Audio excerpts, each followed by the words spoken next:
À chaque fois, on cherche à imiter la viande, que ce soit le goût, la texture, la manière de les cuire, mais c'est toujours 100% végétal.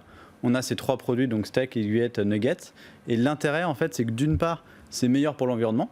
Nous, c'est pour ça en fait qu'on s'était lancé. Nos produits font 11 fois moins de CO2 que les équivalents carnés. Et d'autre part, au niveau de votre santé, c'est meilleur. Typiquement, dans un steak végétal, on a autant de protéines que dans un steak de viande, mais on a beaucoup moins de gras saturé. C'est quoi comme on parle, c'est des légumineux, c'est quoi En fait, comme plante? ouais, c'est ça. La base de nos produits, c'est des protéines végétales. Donc, on a du pois, par exemple, du blé, du soja. À chaque fois, ça vient d'Europe, c'est sans OGM. Ça, Ouais, c'est quoi le petit pois, le pois chiche? C'est quoi le pois C'est des petits pois jaunes. Des petits pois, d'accord, ok. Ouais, exactement. Et après, nous, on rajoute en fait des huiles, c'est ça qui fait le jus, justement sans gras saturé, de l'huile de tournesol typiquement. On rajoute des arômes. Un jus clair alors, c'est pas un jus rouge, ça imite pas le sang quoi. Bah justement, on met de la betterave en fait pour faire le sang. Ah ouais. Et en fait, la betterave, ça devient marron quand ça cuit, c'est la réaction de Myers. Ouais. Et c'est ça qui fait qu'on arrive à faire un steak saignant. C'est marron à l'extérieur et c'est rouge à l'intérieur. Incroyable. Bon, on va en parler parce que les Américains aussi sont à fond là-dessus, très friands et ça cartonne là-bas. Chez nous, bon voilà, ça fait quelques années que ça existe, vous n'êtes pas le seul sur le créneau, mais ça n'a pas encore trop pris. Donc on sent que voilà, le marché est encore à prendre. Donc les nouveaux fermiers ont sûrement une histoire à raconter. On parle de votre partenariat avec des restaurants, effectivement. Chez qui on va vous trouver là? Sur Paris d'abord et un peu partout peut-être après. Exactement, ouais. Là, on s'est lancé dans des chaînes iconiques. Il y a le PNY, Camion qui fume, qui sont des chaînes de burgers, le Hank aussi. Mais aussi, là, il y a la haute gastronomie qui s'y met. On est chez le Dassaï actuellement, c'est le chef, c'est l'ancien bras droit de Joël Robuchon. Il a réussi à faire des choses extraordinaires avec nos aiguillettes de poulet. Il a une étoile, il a quoi Il en a une multitude d'étoiles. C'est Eric Bouchenoir. Et donc, on est chez les restaurants, mais on est aussi chez le retail. Donc, on est en Carrefour Market actuellement, 104 Carrefour Market. Et on arrive chez Monoprix la semaine prochaine dans toute la France.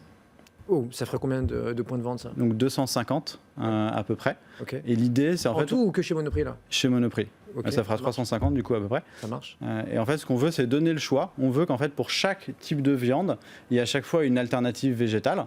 Et aussi que dans chaque point de vente, que ce soit un magasin ou un restaurant, il y a à chaque fois sur le menu une alternative végétale. Alors que pour l'instant, c'est pas si souvent que ça le cas. C'est au rayon frais qu'on vous trouve ou pas forcément? On est au rayon frais en retail. Au restaurant, on livre en surgelé. Et après, on va arriver dans d'autres enseignes, certaines qui font exclusivement du surgelé, certaines qui font du frais, et donc on s'adapte.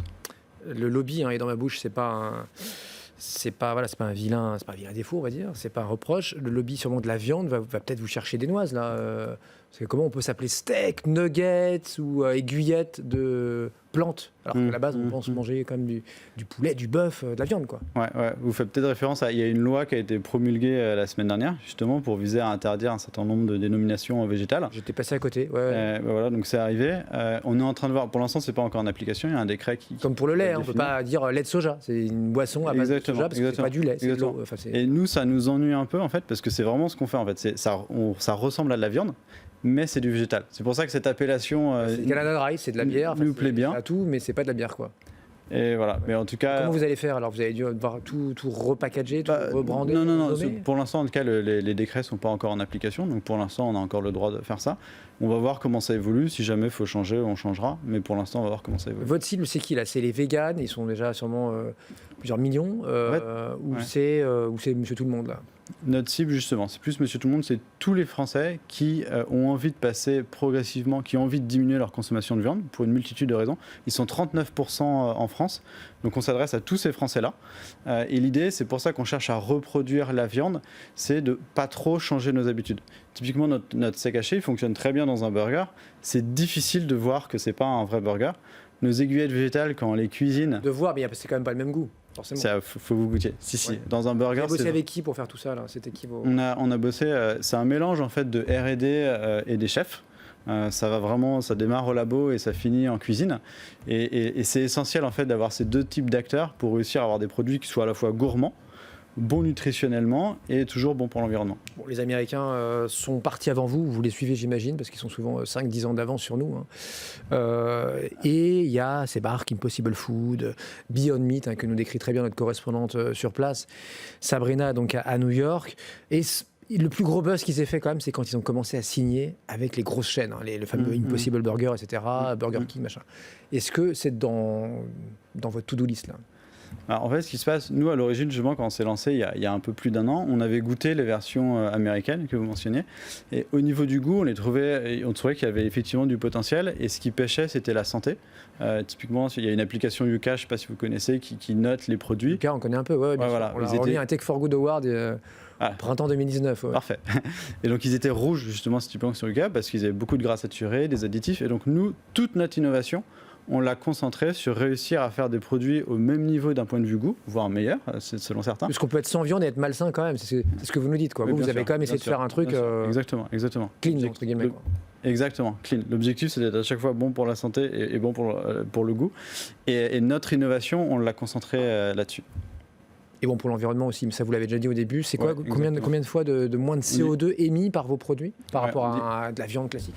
Ouais, on dit 11 fois mieux. En vrai, c'est un peu plus, mais pour l'instant, pour être conservateur, on dit 11 fois mieux. Ce qui se passe, c'est qu'en fait, l'élevage, c'est 15% des émissions dans le monde. C'est une vraie partie du problème. Et là, on a un facteur 10. Et une image assez simple, c'est typiquement avec une vache, pour faire 1 kg de protéines animales, vous avez besoin de 10 kg de protéines végétales. Typiquement le même blé ou le même soja que nous, on va utiliser en entrée. Et c'est une des raisons qui explique que l'élevage contribue à une grande partie des effets de serre dans le monde. Et vous n'avez pas vraiment répondu, Guillaume, quand même, sur les burgers. Vous ne voulez pas signer avec McDo, là, en France le Big Mac, les nouveaux fermiers, ça serait pas mal, quand même, non? Aujourd'hui, on réfléchit à toutes les options. On est plus, notre ADN, c'est plus les chaînes de restaurants traditionnelles, parce qu'on n'est pas spécialement dans le monde du fast-food. On réfléchit aux différentes options. Néanmoins, les restaurants qu'on vise, c'est plutôt justement les restaurants traditionnels qui veulent ajouter sur leur carte une alternative végétale, parce qu'il y a de plus en plus en fait de personnes au restaurant qui le demandent.